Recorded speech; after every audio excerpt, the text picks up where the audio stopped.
course, it isn't ideal yet, but I did take him in before I was ready. So now I can have that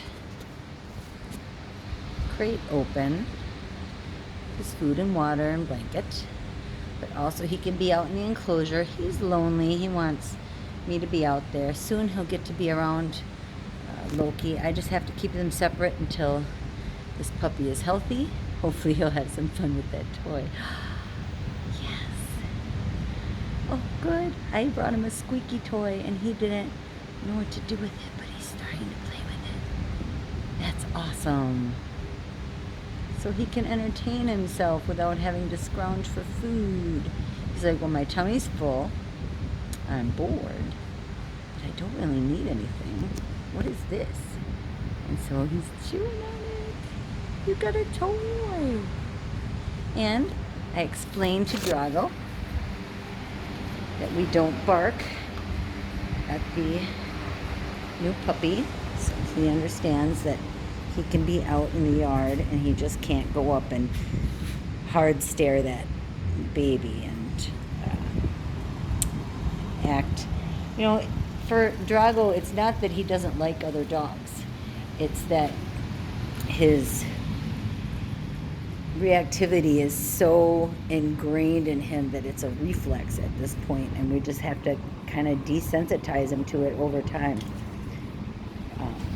He did not bark or growl, but his body language said that it was possible that he would. I tilted up their beds so that when the puppy's out, he's not messing with their mattresses in a way until he's healthy, you know. So anyway, so at least everybody can be coexisting in the yard.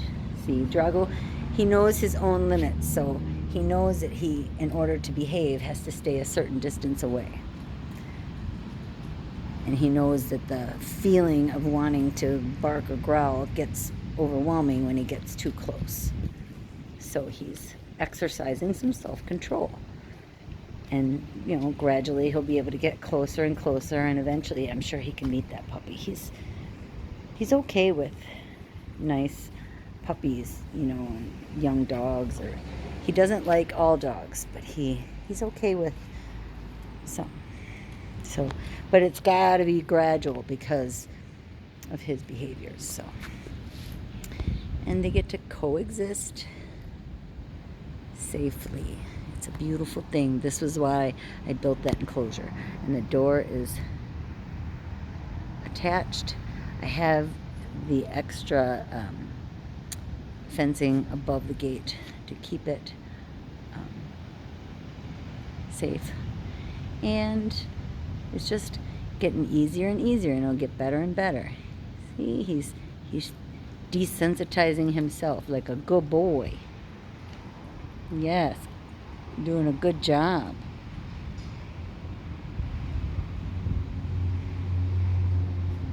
Good boy, Drago. This way. So anyway, nope. Yeah, it's too long of a stare. Yeah. It looks like I'm correcting him for nothing, but Drago staring is really his only signal that he gives before he does anything. So this puppy's a little bored, but it has a toy, it has a full belly, and we're just desensitizing and decompressing. It's a beautiful thing. We have a nice, functional enclosure for the holiday weekend.